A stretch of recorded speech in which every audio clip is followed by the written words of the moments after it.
우리는 지난 몇 년간 주보에 우리 모두는 사역자입니다 라는 것을 명시하고 그렇게 사역을 감당해 왔습니다.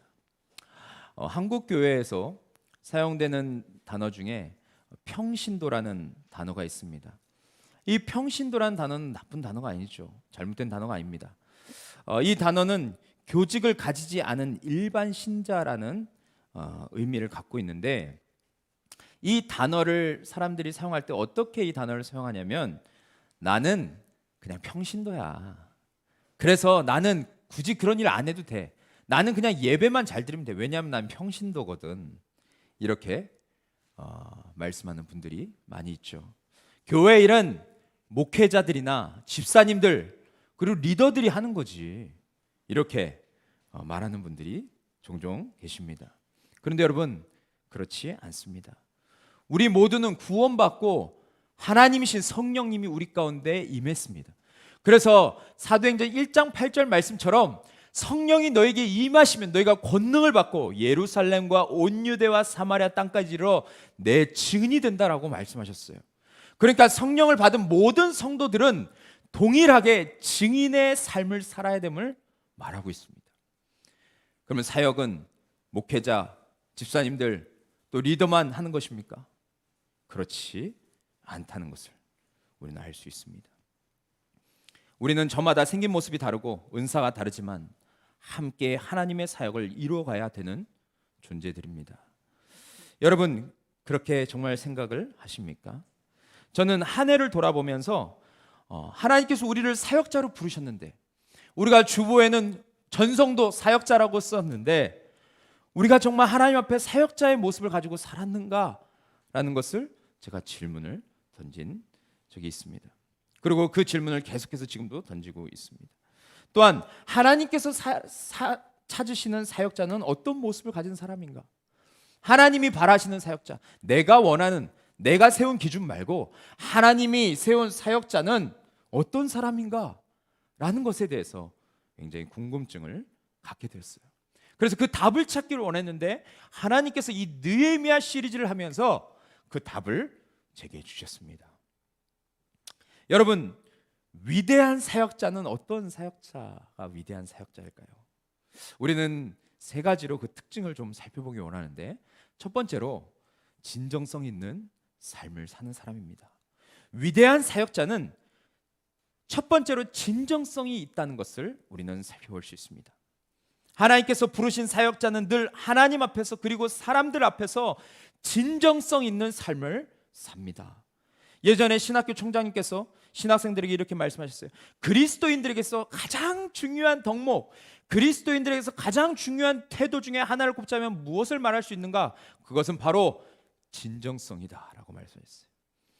그런데 저는 사역을 하면서 왜 그렇게 말씀하셨는지를 이제야 조금씩 이해하게 되는 것 같습니다. 여러분, 진정성 있는 사람들은 결국 다른 사람들에게 신뢰를 주게 됩니다. 또한 진정성 있는 사람들은 그 사람의 말과 행동을 통해서 다른 사람들에게 변화를 이끌어내는 것을 보게 되죠. 그래서 하나님의 말씀, 이 귀한 지상 사명의 말씀을 전하는 우리는 진정성 있는 삶을 살아야 되고, 또 우리의 삶을 통해서 누군가가 변화된다는 것을 우리가 알고 있다면, 그렇게 믿고 있다면 우리에게 가장 필요한 것은 진정성이라는 것을 여러분 꼭 기억하시기 바랍니다. 근데 여러분, 느헤미야는 진정성 있는 사역자였어요. 오늘 1절에 보면 아닥사스다 왕 제20년 니산월에 왕 앞에 포도주가 있기로 내가 그 포도주를 왕에게 드렸는데 이전에는 내가 왕 앞에서 수심이 없었더니 라고 말하고 있습니다. 여기서 지금 시간이 어느 정도 지난지 아십니까?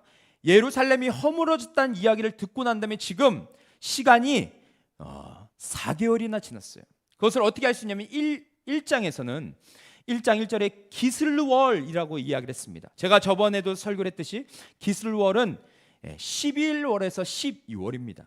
근데 오늘 2장 1절에서는 지금 언제라고 얘기합니까? 그때를 니산월이라고 말해요. 니산월은 3에서 4개월 되었을 때를 말합니다. 그러니까 한 4개월 정도 지났다라고 생각할 수 있는 거죠. 그런데 느헤미야의 마음에는 4개월이라는 시간이 지났는데 여전히 해결되지 않는 문제가 있었어요. 그것은 무엇이냐면 바로 예루살렘 고향에 대한 문제였습니다. 그것이 무너졌다라는 것. 그래서 4개월 전에 통곡하고 금식하며 애통함으로 기도했던 그 마음이 식지 않았다라는 것을 지금 말하고 있어요. 그래서 느헤미야는 무엇을 하든지 계속 그의 머릿속에는 고향에 대한 그 생각이 가득 차 있었음을 말합니다. 그런데 여러분 2절에 보시면 왕이 그에게 질문합니다.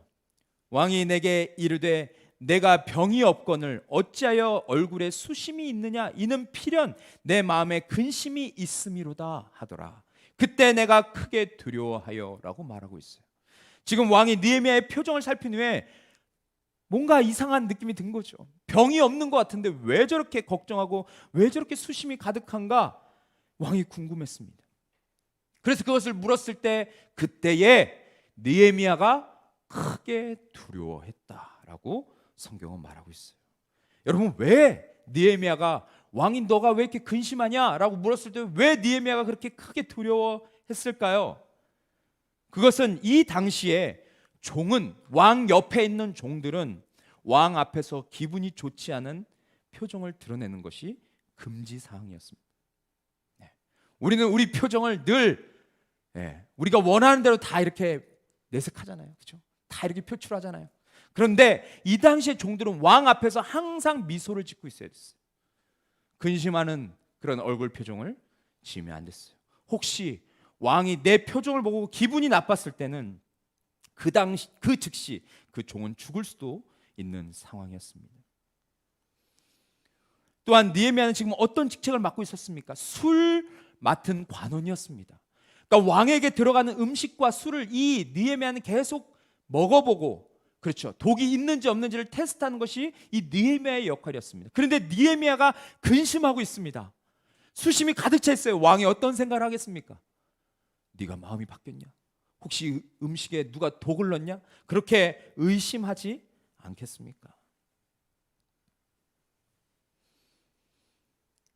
왕은 너무나도 불안했을 것 같아요. 근데요, 여러분, 그의 마음이 너무나도 슬펐기 때문에 그 하나님의 마음을 장착하고 난 다음에 그 고향에 대한 그 소식이 그의 마음을 계속해서 괴롭게 했기 때문에 그의 마음의 그 괴로움을 숨길 수 없었음을 성경은 말하고 있습니다.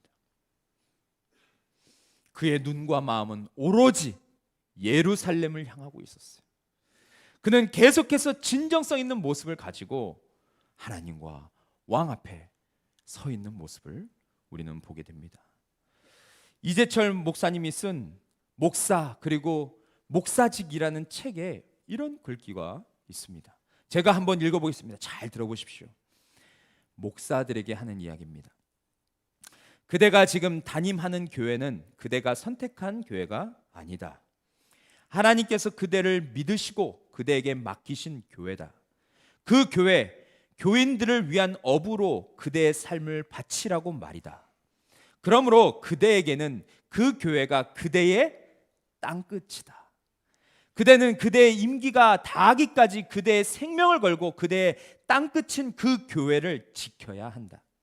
더 이상 다른 교회를 넘보거나 기웃거리지 말라. 그들을 섬기기 위해 그대의 뼈가 으스러지기까지 그대의 삶을 던지라. 그들에게 하나님의 말씀을 말씀 그대로 온전히 전하기 위해 밤낮으로 그대의 진액을 짜라. 그리고 주일 예배 시간에 교인들과 일일이 눈을 맞추며 그들의 마음판에 하나님의 말씀을 새겨 주어라. 주님의 역사가 그대와 어찌 함께하지 않겠는가?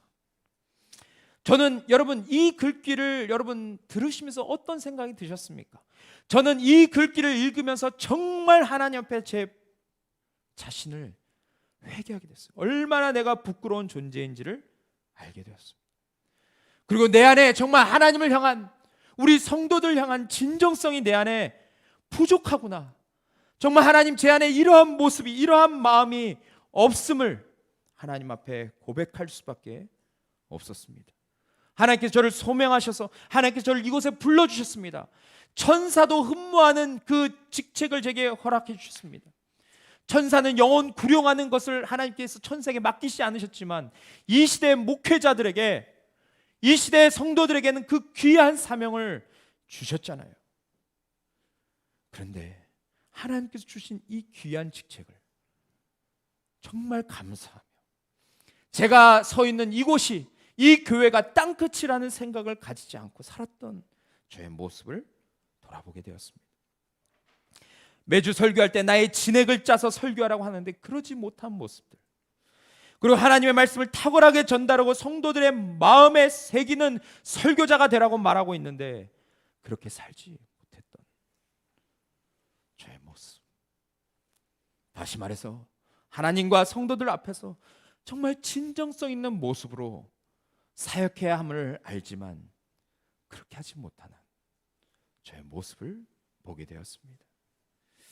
저는 느헤미야의 삶을 연구하면서 내가 정말 하나님 앞에서 좀 더 좋은 사역자가 되고 싶다.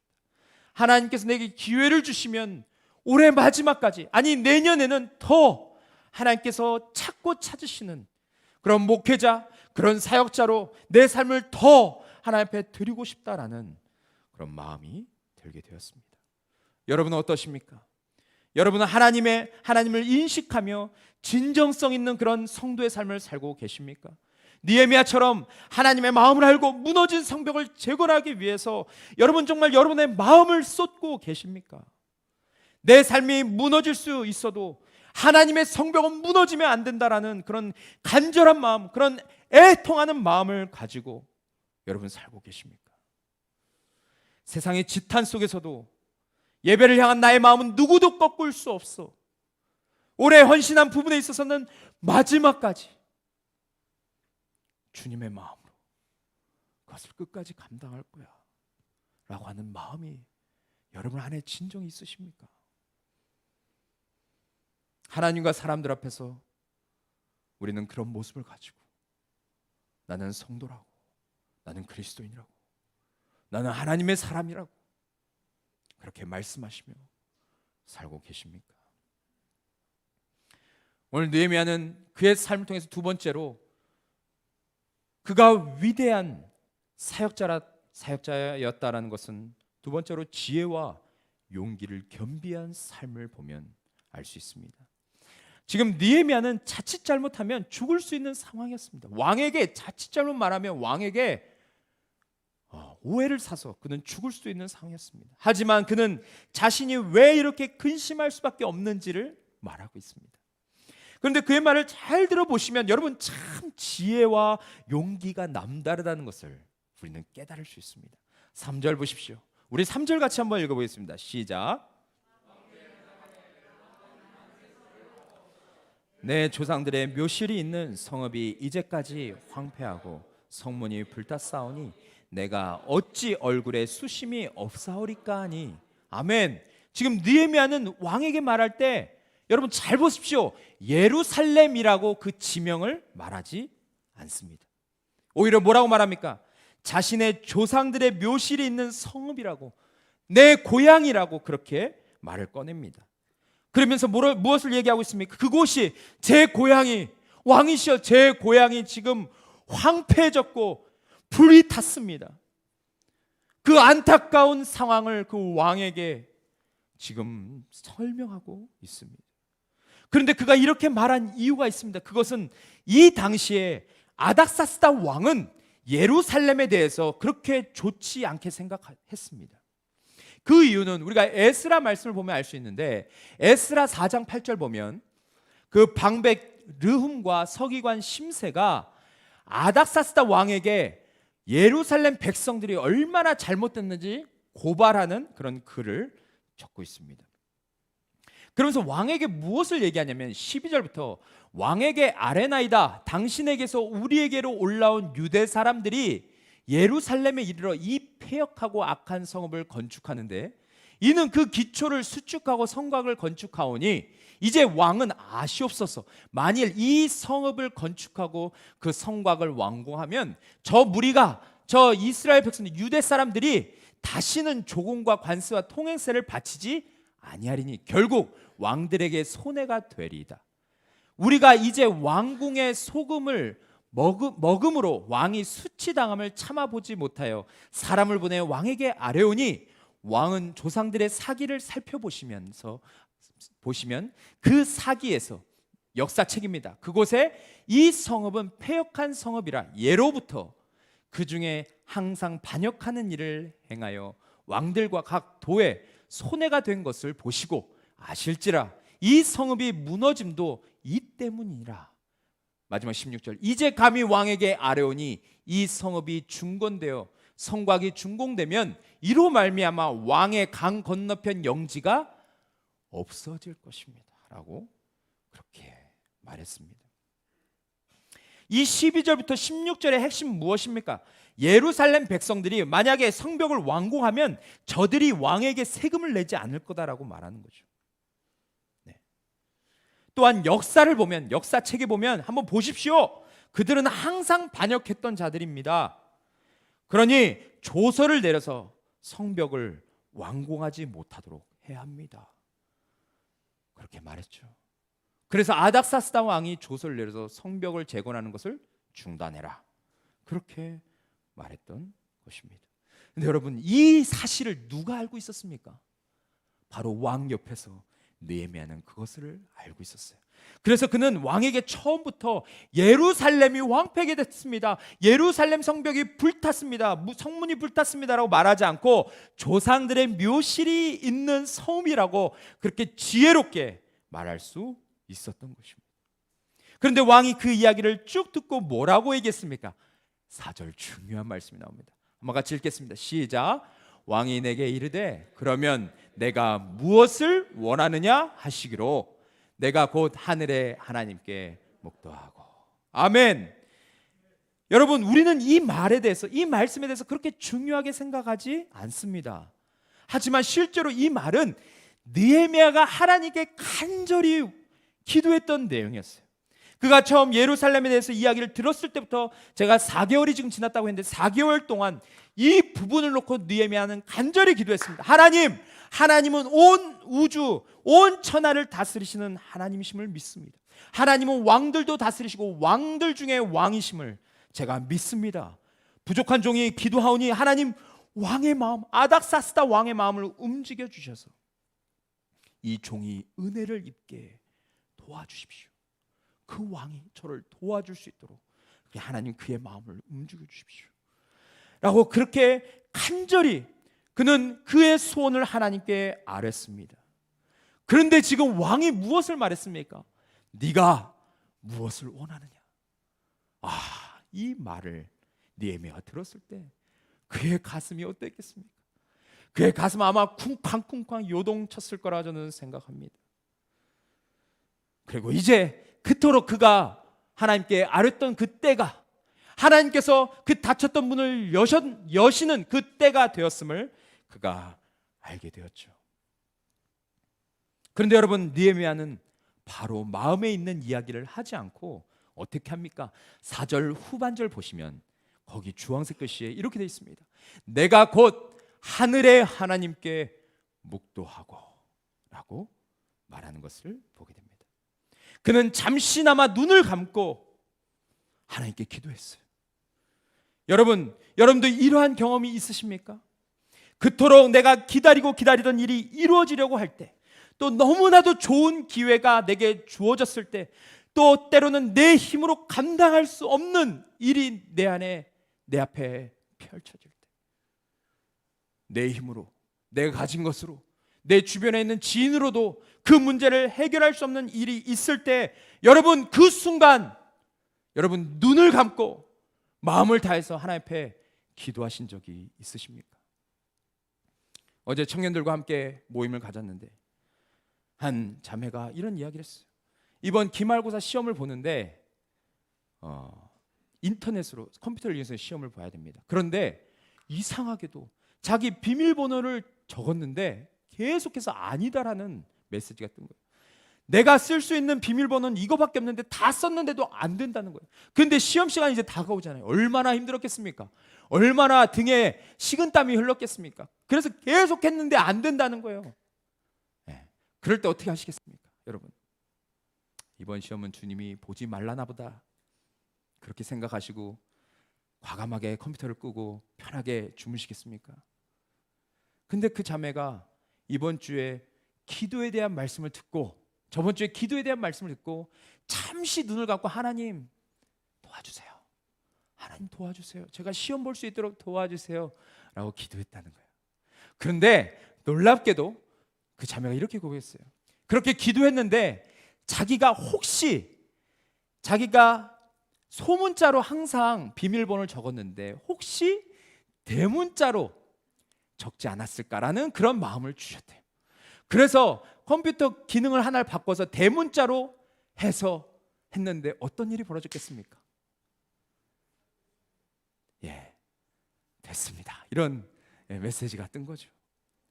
그래서 자기가 목사님 이번 주에 제가 기도하고 했는데 이런 일이 벌어졌어요 라고 저한테 그렇게 이야기하고 우리 청년들과 함께 나눴습니다. 여러분, 그것이 바로 말씀을 붙들고 사는 자의 모습입니다. 우리가 기도의 중요성, 기도의 능력을 몰라서 그렇지, 그것을 시도해보지 않아서 그렇지, 우리가 진짜 하나님 앞에 기도하고 하나님께 능력을 구하고 하나님께 지혜를 구할 때 하나님께서 우리의 생각보다 뛰어넘어서 일하시는 것을 우리가 믿어야 될 줄 정말 믿습니다. 하나님, 지금 저와 함께하고 계시죠? 하나님, 정말 하나님께서 저 왕의 마음을 움직여서 하나님 모든 것을 하나님 이루실 줄 믿습니다. 하나님, 제가 4개월 동안 기도했던 것, 그거 하나 빠지지 않고 하나님께서 그 모든 것을 다 이루실 줄 믿습니다. 하나님, 이제 문이 열렸습니다. 하나님, 이제 하나님께서 일해주세요. 하나님, 제가 더 담대하게 왕에게 말할 수 있도록 도와주세요. 그렇게 느헤미야가 눈을 감고 기도하지 않았겠습니까? 느헤미야는 그 기회를 놓치지 않고 하나님께 기도했습니다. 그리고 하나님께서 부어주시는 지혜와 용기를 힘입어서 담대하게 말하게 됩니다. 우리가 너무나도 잘 아는 짐 엘리엇이라는 사람, 그는 엘리트 중에 엘리트였지만 그 모든 것을 다 포기하고 에콰도르라는 그 원주민들이 있는 곳에 가서 선교 사역을 제대로 해보지도 못하고 그 원주민들에게 죽음을 당하게 됩니다. 그래서 많은 사람들이 그의 삶이 낭비되었다, 그가 왜 인생을 낭비했는가라고 말했지만 그는 내 삶을 낭비한 것이 아니다라고 놀라운 말들을 남겼습니다. 그런데 그가 영광의 문이라는 그 책에서 뭐라고 얘기했냐면, 우리 같이 한번 읽어보겠습니다. 시작. 어디에 처하든 나의 전 존재가 하나님이 부르시는 그곳에 있어야 한다. 하나님의 뜻이라고 믿거든 어떤 상황이든 철저히 승부해야 한다라고 그가 말했습니다. 엘리엇의 말 중에 하나님의 뜻이라고 믿거든 어떤 상황이든 철저히 승부해야 한다라는 이 말이 제 한 주의 삶 가운데 가슴에 확 와닿았습니다. 만약에 내가 이러한 상황이 있다면 나도 느헤미야처럼 지혜와 용기를 가지고 말할 수 있을까?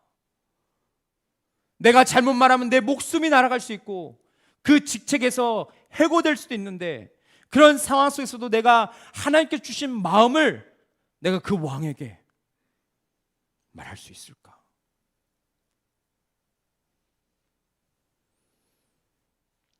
하나님께서 지금 제게 주신 이 일을 제가 피하지 않겠습니다. 하나님께서 제게 맡기신 사역을 결단코 포기하지 않겠습니다. 하나님께서 제게 주신 능력과 은사를 가지고 하나님께서 맡기신 영혼들에게 모든 것을 쏟아부으며 제가 사역하겠습니다. 하나님, 절대 저는 물러서지 않겠습니다. 어떠한 고난과 어떤 위험과 어떠한 아픔이 내게 몰려온다 할지라도 하나님께서 주신 그 일을 하는 데 있어서 제가 결단코 물러서지 않겠습니다 라는 마음으로 느헤미야가 주님 앞에 그렇게 나아가지 않았겠습니까? 오늘 이 시대를 살아가고 있는 여러분과 제게 지금 필요한 것은 무엇입니까? 저는 설교를 통해서 여러분들을 위로해 드릴 수도 있고 여러분들을 격려해 드릴 수 있고 그런 말로 여러분들에게 정말 다가갈 수 있습니다. 달콤한 말을 전할 수 있습니다. 하지만 여러분, 지금 이 시대에 하나님께서 우리에게 말씀하시는 것은 그렇게 격려하고 위로하는 것보다 지금 우리의 영혼을 깨워서 지금 이 시대를 제대로 바라보고 이 시대에 우리가 무엇을 해야 되는지를 우리가 깨닫는 것이 하나님의 마음이 아닐까라는 생각이 듭니다.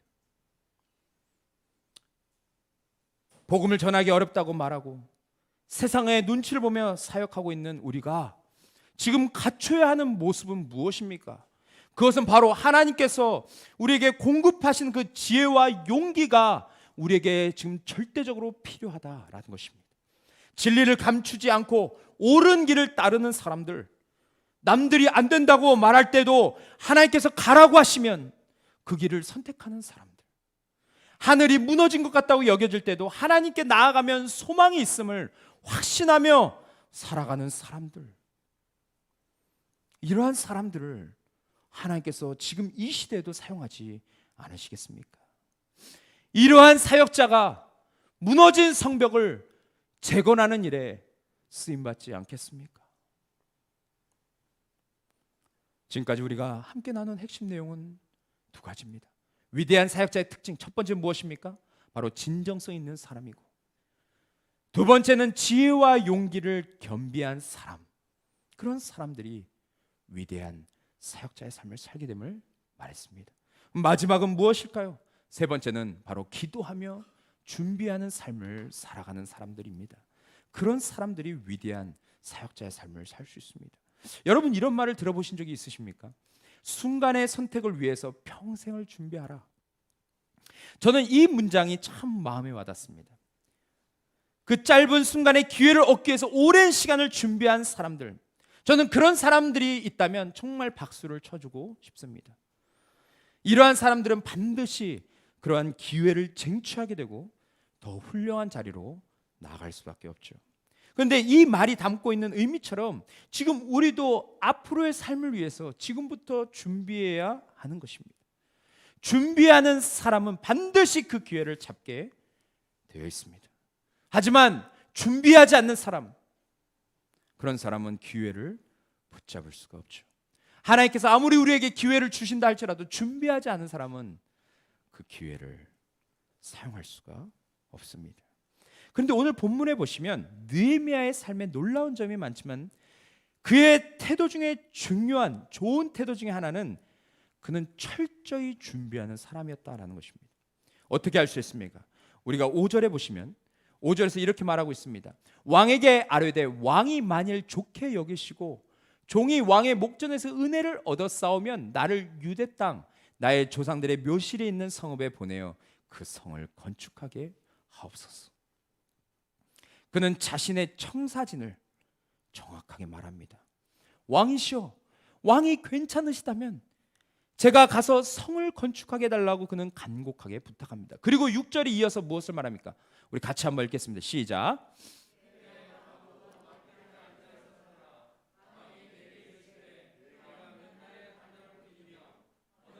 돌아오겠느냐 하고 왕이 나를 보내시기를 좋게 여기시기로 내가 기한을 정하고 라고 말하고 있습니다.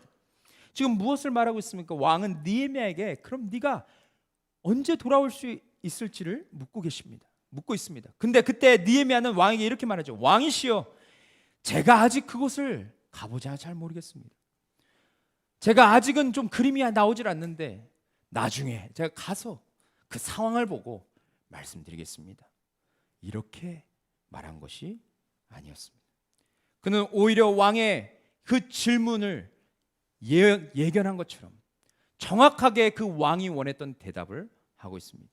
그래서 내가 기한을 정하고 라고 말할 수 있었던 것이죠.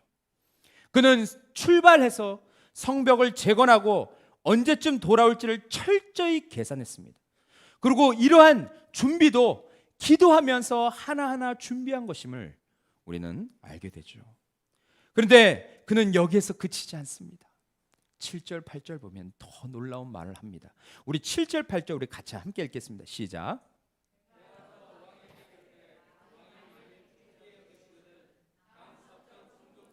내리시는 조서를 내게 주사 그들이 나를 용납하여 유대에 들어가기까지 통과하게 하시고 또 왕의 살림 감독 아삽에게 조서를 내리사 그가 성전에 속한 영문의 문과 성곽과 내가 들어갈 집을 위하여 들보로 쓸 제목을 내게 주게 하옵소서 하며 내 하나님의 선한 손이 나를 도우심으로 왕이 허락하고. 아멘. 아멘. 이 말을 보면 놀라지 않을 수가 없는 것이죠. 지금 느헤미야는 왕에게 무엇을 말하고 있습니까? 먼저 제가 서쪽 예루살렘으로 갈 때 원수들이 혹시 자기를 대적할 수 있으니까 유프라테스 유역과 강 서부의 대평야 지역을 통과할 수 있도록 왕이 허가서를 달라는 겁니다. 그래서 그런 사람들이 나를 방해하고 못 가게 할 때 왕의 허가서를 딱 보여주면 페르시아의 왕이 허락한 것이다라는 것을 보여주면 어느 누구도 자신을 막을 수 없다는 것을 알았기 때문에 그것을 왕에게 요청하게 됩니다. 또한 예루살렘 성벽을 좀 재건해야 됩니다. 우리도 교회 리모델링을 할 때 정말 많은 자재들이 들어와서 우리가 공사를 했는데 여러분 성벽을 재건할 때 얼마나 많은 재료들이 들어갔겠습니까? 그렇죠. 또한 얼마나 막대한 예산이 들어갔겠습니까? 그런데 여러분 잘 보시면 이 느헤미야는 그 목재, 그 자재들을 누가 주는지도 다 알았어요. 8절에 보시면 뭐라고 합니까? 왕의 살림 감독 아삽에게 조서를 내리사. 그 사람이 아삽이라는 것을 알고 있었습니다. 그래서 그것을 분명하게 왕에게 이야기하는 것이죠. 아삽에게 왕께서 조서를 내려주셔서 그 모든 자재를 전달할 수 있도록 왕이 좀 명령을 내려주십시오. 너무 대단하지 않습니까? 이 성벽을 짓는데 자기 돈을 들여서 하는 게 아니라 지금 누구를 이용해서 성벽을 짓겠다고 말하는 겁니까? 왕이 도와주셔서 그것이 재건될 수 있도록 해달라고 그가 요청하고 있습니다. 그런데 여러분 사실 느헤미야의 상황을 보면 이렇게 말하는 것이 불가능한 것입니다. 이것은 말도 안 되는 일이었어요. 왜냐하면 지금 그는 술 맡은 관원이었습니다. 그러니까 왕이 가장 신뢰하는 사람이었어요. 근데 그가 그의 자리를 비우게 되면 왕의 목숨이 위태로울 수도 있었던 것입니다. 또 느헤미야가 예루살렘으로 갔을 때 왕의 마음이 바뀌어서 그 느헤미야의 자리를 좀 빼라라고 하면 그는 한순간 자기 일을 잃게 되는 것이 아닙니까? 이러한 상황들을 고려할 때 그는 절대로 자리를 비우면 안 되는 사람이었습니다. 하지만 느헤미야가 이렇게 담대하게 자신의 계획을 말할 수 있었던 것은 그가 기도하는 사람이었기 때문에 그렇습니다. 여러분 기도할 때 하나님은 우리에게 창조의 능력을 주십니다. 기도할 때 하나님께서 우리에게 피할 길을 주십니다. 기도할 때 우리가 미처 생각지도 못한 부분들을 하나님께서 깨닫게 주십니다. 저번 주에도 말씀드린 것처럼 사람이 일을 하면 사람이 할 수 있는 일을 하지만 사람이 기도하면 그때 하나님이 일하신다 라는 그 말처럼 우리가 기도할 때 우리가 전혀 알지 못하고 우리의 능력이 미치지 못하는 그곳에서 하나님이 일하실 줄 믿습니다. 기도하며 복음을 전하는 한 분이 있습니다. 그런데 최근에 이제 어딜 가게 되시는데 저한테 목사님 제가 가서 복음을 좀 담대하게 전하고 싶어요. 그래서 제가 복음을 전할 수 있도록 좀 자료들을 달라는 겁니다. 그래서 제가 그분께 복음을 나누는데 가장 좋은 것은 우리 복음반 교재도 있지만 제가 예전에 쓴 복음 다이어리라는 게 있습니다. 그것을 그냥 읽어보면 그냥 책 읽듯이 그냥 편하게 읽고 거기서 핵심 내용들을 깨달을 수 있습니다. 그리고 그것을 같이 나눴으면 좋겠습니다 했더니 그것을 달라는 거예요. 그래서 제가 그것을 잘 정리해서 예쁘게 이렇게 커버 씌워서 드렸어요. 그리고 그분이 그렇게 복음 전하러 가셨습니다. 잘 준비해서 그 영혼을 위해서 기도하고 정말 함께 기도를 요청하고 그렇게 가셨습니다. 그런데 문자가 왔어요. 어떤 문자가 왔냐면 목사님 제가 정말 대중교통 안에서 가는데 좀 늦어가지고 좀 마음이 좀 불안했는데 제 옆에 한 여자분이 앉았어요. 그래서 제가 용기를 내서 그분에게 교회 다니시라고 그랬더니 교회를 다닌다는 게 너무 좋았어요. 그래서 한 가지를 더 물어봤습니다. 혹시 예수님을 영접하셨습니까?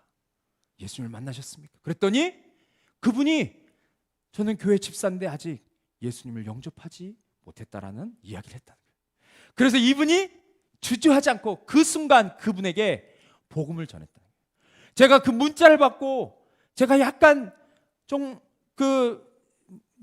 정신이 좀 힘들었을 때, 마음이 조금 힘들었을 때 그 문자를 받고 제가 마음에 갑자기 기쁨이 막 흘러나오는 것을 느꼈어요.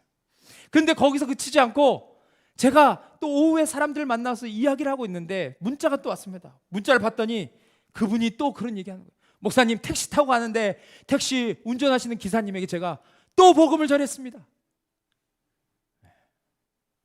그러면서 기쁨 충만한 그 모습을 제가 문자를 통해서 느낄 수 있었어요. 근데 여러분, 목회자가 그런 이야기를 들을 때 얼마나 기쁘고 얼마나 감격한지 아십니까? 다른 것보다 사랑하는 성도님들이 삶의 자리에서 복음을 깨닫고 그 복음을 붙들고 이제는 내가 이 복음을 전하겠다고 죽어가는 사람들에게, 그 사람이 어떤 사람이든 상관하지 않고 하나님이 내게 부어준 이 복음을, 이 생명의 말씀을, 이 진리의 말씀을 내가 전하겠노라고 말하고 그렇게 살아가는 성도들을 볼 때 얼마나 감격하고 얼마나 기쁜지 아십니까? 여러분, 기억하십시오. 위대한 사역자는 기도로 무장된 사람이고 순간의 선택을 위해서 평생을 준비하는 사람입니다. 저는 우리 모두가 이러한 삶으로 나아갔으면 좋겠습니다. 하나님께서 우리에게 2020년도도 허락하셨고 또 인도하신 것처럼 2021년도도 우리에게 주실 것입니다. 하나님께서 새해를 우리에게 허락해 주신다면 여러분 어떻게 사시겠습니까? 2020년도처럼 그렇게 사시겠습니까? 아니면 2021년도는 더 기도하고 나 자신과 우리의 가정과 또 우리의 자녀들, 남편, 아내를 위해서 또 우리 공동체를 위해서, 우리 공동체가 2020년도에는 사역을 펼쳐보지 못하고 우리가 예배 드리는 데에서 그냥 만족하고 넘어갔지만 하나님 2021년도에 하나님이 문을 열어주시면 우리가 더 나아가서 용사로서, 일꾼으로서, 사역자로서 그렇게 살겠습니다. 기도하고 그렇게 준비하고 계십니까? 빌립보서 1장 20절 말씀만 좀 나누고 마치겠습니다. 우리 같이 말씀을 읽겠습니다. 시작. 나의 간절한 기대와 소망을 따라 아무 일에든지 부끄러워하지 아니하고 지금도 전과 같이 온전히 담대하여 살든지 죽든지 내 몸에서 그리스도가 존귀하게 되게 하려 하나니. 아멘. 그렇습니다.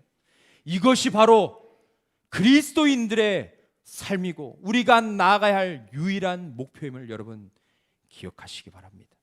우리가 이 땅을 살아갈 때 어디에서 무엇을 하든지 사람들에게 인정을 받든지 그렇지 않든지 건강하든지 그렇지 않든지 우리의 목표는 단 하나입니다. 우리 안에 계신 그리스도가 존귀하게 되는 거예요. 내 안에 계신 그리스도께서 존귀케 되는 것, 그것이 우리 모두의 유일한 목적이 되는 것입니다. 느헤미야도 이것이 그의 유일한 목표였습니다. 그의 삶을 통해서 하나님께서 존귀케 되시는 것, 또 그의 삶을 들였을 때 그를 통해서 하나님의 계획이 이루어지는 것, 그를 통해서 하나님의 마음이 시원케 되는 것, 그것을 느헤미야는 간절히 원했습니다. 그래서 느헤미야가 어떻게 했습니까? 기도하며 진정성 있는 삶을 살았습니다. 겉과 속이 똑같은, 늘 하나님께 집중하고 하나님 앞에 온전히 서서 하나님의 마음을 알고 그 마음을 헤아리며 살았던 그의 삶을 우리가 함께 보았습니다. 또한 지혜와 용기를 가지고 담대하게 왕을 설득했던 사역자임을 보게 되죠. 마지막으로 철저히 준비함으로 하나님께서 문을 열어주셨을 때, 출발선에 마라톤 선수들이 있는데 거기서 총성을 위해서 땅 쓰러 들릴 때 그때서 와 하면서 뛰어나가는 것처럼 하나님께서 문을 열어주셨을 때 하나님의 마음을 가지고 기도하는 그 능력을 가지고 담대하게 나아갔던 사역자였음을 우리는 함께 나누었습니다. 여러분, 저는 우리 모두가 느헤미야와 같은 이런 사역자가 되기를 원합니다. 정말 하나님의 마음을 헤아리고 하나님의 마음을 장착하여서 정말 하나님이 마음 아파하시는 그곳을 향해서 내 마음이 늘 향하고 나의 생각과 나의 삶과 내가 가진 것을 들여서 그 하나님의 뜻이 이루어지는데 우리가 함께 동역할 수 있는 그런 귀한 사역자들이 되기를 간절히 소망합니다. 우리 시간 함께 찬양하시고 기도하시고 주님 앞에 나아갔으면 좋겠습니다.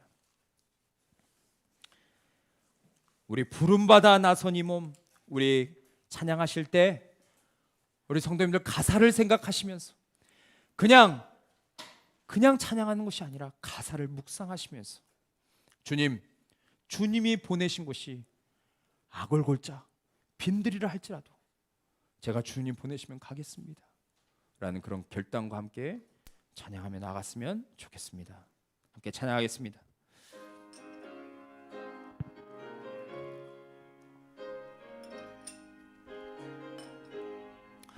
푸른 바다 나선 이 몸 어디든지 가오리다.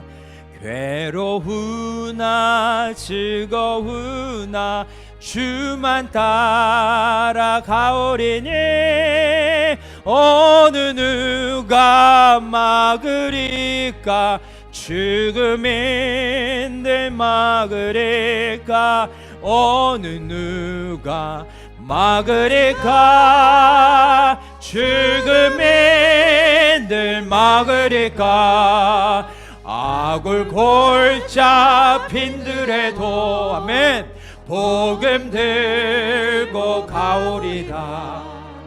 소돔 같은 거리에도 사랑 안고 찾아가서 종의 몸에 지닌 것도 아낌없이 드리리다. 종의 몸에 지닌 것도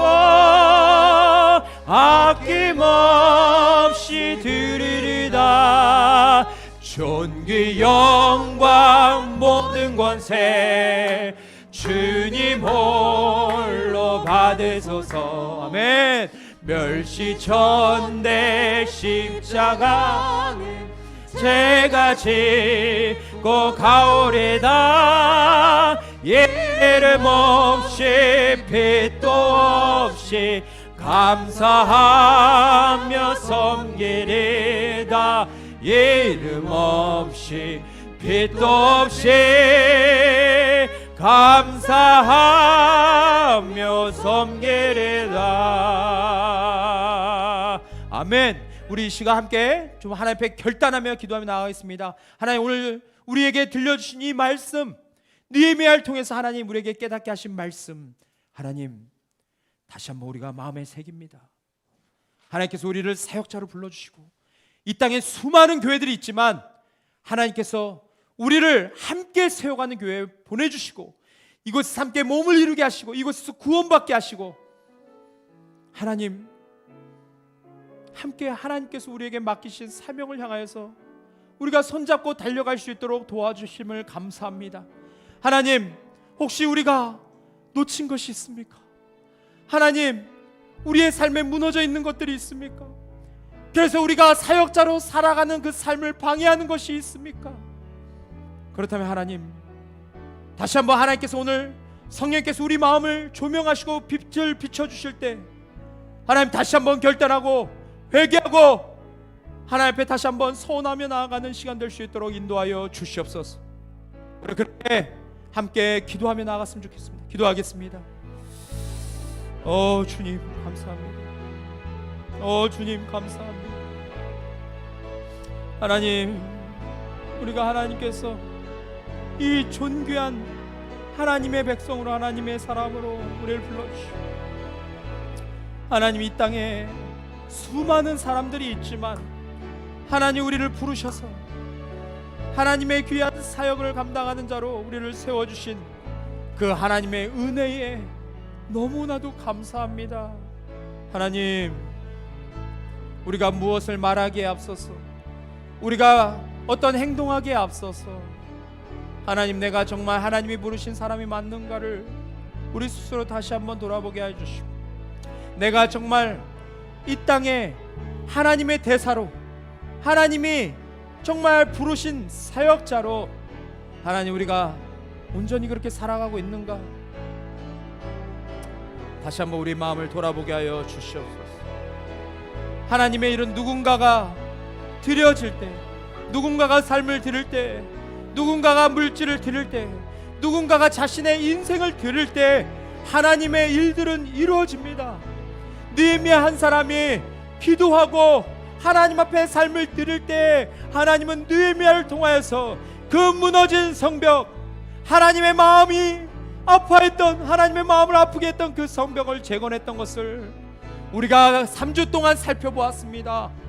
하나님, 우리가 정말 무너진 성벽을 볼 수 있도록 도와주십시오. 하나님, 우리의 마음에 정말 그 하나님의 마음이 아파하는 그것을 향하여서 우리의 마음도 아파하게 하여 주시고, 하나님, 우리 주변에 구원받지 못한 영혼들이 있다면 하나님 우리의 마음이 아파하게 하여 주시고, 하나님, 누군가가 구원받고 침례에 순종했다면 하나님 우리가 그것을 기쁨으로 여기게 하여 주시고, 하나님, 우리 교회 모토처럼 슬피 우는 자와 함께 슬피우고 기뻐하는 자와 함께 기뻐하는 그런 교회 될 수 있도록 하나님 우리를 사용하여 주시옵소서.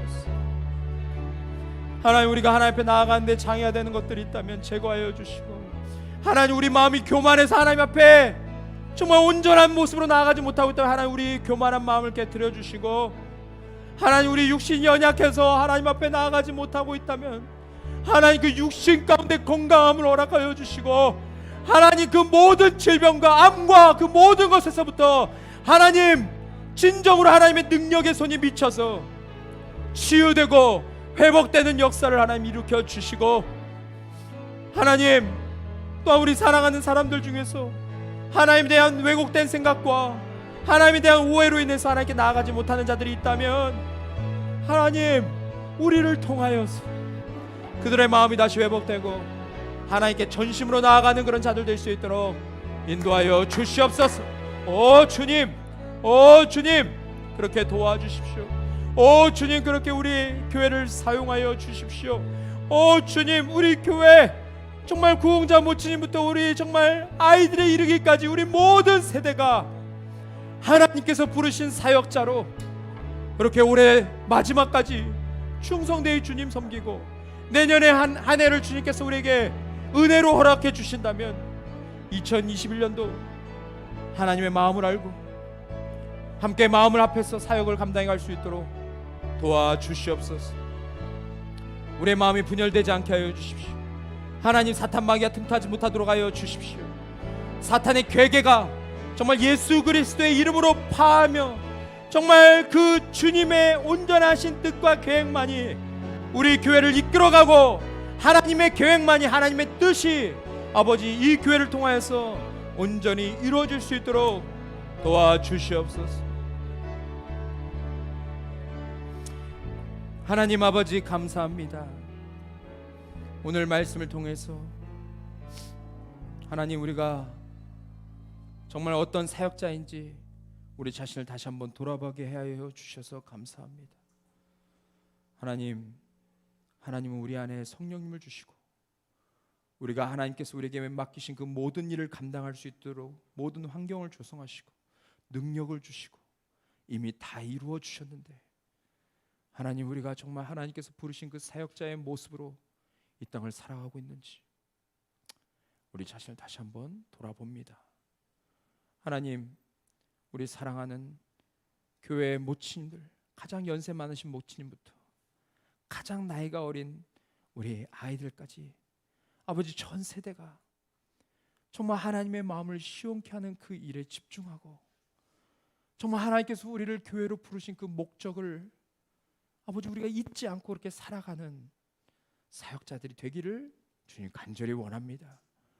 하나님, 사단은 우리의 마음을 분열시키고 우리로 하나 되지 못하게 하고 우리의 것을 주장하게 하지만, 하나님은 우리가 한 몸을 이루게 하시고 또 연합하게 하시고 우리가 하나님의 뜻을 정말 붙들고 함께 그 뜻을 위하여서 나아가게 하시는 주님이심을 믿습니다. 하나님, 올해 남은 시간 얼마 남지 않았지만 하나님, 마지막까지 우리가 하나 되어서 주님께서 우리에게 맡기신 일들을 감당하는 그런 사역자의 삶을 살 수 있도록 도와주시고, 내년 2021년도를 우리에게 허락해 주신다면 올해보다 더 우리가 주님 앞에서 우리 자신을 쳐서 주께 복종하고, 주님께서 우리에게 말씀하신 것을 잘 감당하는, 그래서 정말 우리 안에 있는 예수 그리스도가 존귀케 되는 그 아름다운 영광을 맛보며 살 수 있도록 하나님 도와주시옵소서.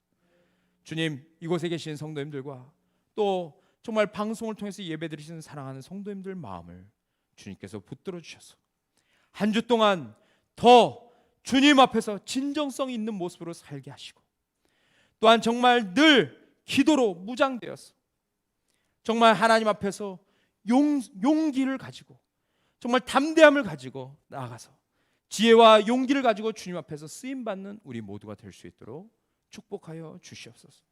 또한 정말 앞으로 있을 사역을 위해서 기도로 준비케 하시고 눈물로 방석을 적시는 자들 되게 하여 주시고, 정말 기도를 통하여서 또한 정말 우리가 잘 계획함을 통하여서 하나님께서 우리에게 문을 열어주실 때 사역이 더욱더 왕성하게 일어나는 그 아름다움을 볼 수 있도록 축복하여 주시옵소서. 오늘 이렇게 귀한 예배자를 허락하신 주님께 감사하고, 또 오후에 있을 사무회를 통해서 또 더욱 하나님의 마음을 품는 시간 될 수 있도록 인도해 주실 것을 믿사오며 우리 주 예수님의 이름으로 간절히 기도했습니다. 아멘. 아멘.